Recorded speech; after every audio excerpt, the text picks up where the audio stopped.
What's up, everybody? Welcome to another edition of How Tuesday with Bernie and Lance. And this time we're talking about featured snippets. Lance, why are they important and how do we get them up there? Bernie, most people don't know what a feature snippet is. Let's talk about that first. Feature snippet is what comes up at the top of Google in a box when someone asks the exact question to Google. Well, you give the exact answer. Done correctly, it's very impactful for people's businesses, especially lawyers, doctors, medicine, service-based businesses.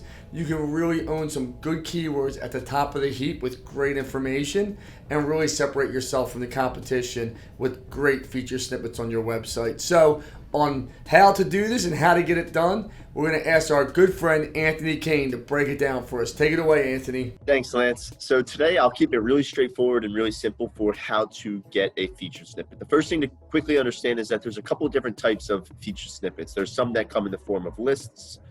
There's some that are going to come in form of a paragraph, and there's some that are going to come in form of a video. There's also some that come in form of like a table, but these are the three main ones that you'll see, with the paragraph one being the most common form of featured snippet out there. So Lance mentioned how this is great for tons of different verticals, and that's true. It's great for every industry. You know, for example, what to do when you get into a car accident. You can see some of the information that comes back there. When does my heater smell? There's Angie's List that has a featured snippet for one of these common types of questions. How to tie a tie. You can see that there's a featured snippet video that comes back for how to tie a tie.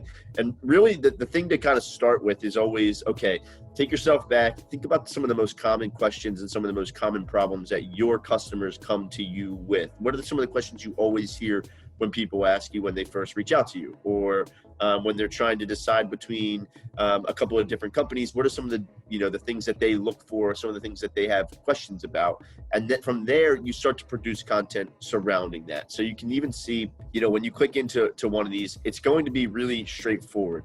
It's just a list. You can even see they kind of bold and create different headings for the different steps within, what to do when you get pulled over. And then there's some supporting content under each step.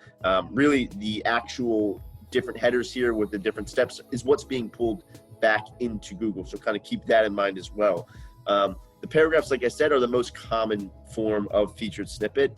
The average answer is about 45 to 55 words, so don't try to bore anybody with too much information and get too into the weeds. Kind of know that you need to keep it consistent, you need to keep it concise, and just hit the mark with about 45 to 55 words or so. You typically want the question to be in the form of a header with the answer right under it. If the question's big enough that it warrants its own article or its own blog, great. Make the header the H1, the main header, the question, and then have the answer kind of right below it with some supporting content, supporting charts, whatever it might be that you're going to be able to sneak in there. So from there, you're just kind of monitoring. You want to see if you're getting any of these featured snippets. Obviously, people get overwhelmed when they see featured snippets from HubSpot and from Wikipedia and from WebMD. And, it's true that those sites have a lot of featured snippets, but it's also because they generate a ton of content. There are sites out there that have very little traction, very little traffic, very little authority that can steal a featured snippet. It's not based on how strong your website is. It's based on how great your answer is. So don't be discouraged to try to go out there and steal some of these featured snippets from other sites.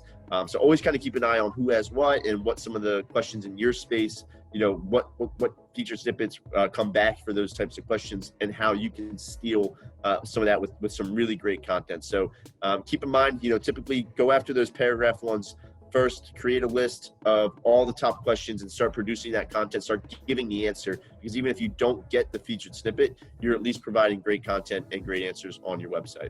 So I hope this was helpful, and I look forward to talking to you guys next time. So now you just heard it from Anthony himself. Try it yourself. If you don't know how to do it, feel free to reach out to us and we'll help you out. Thank you, everybody.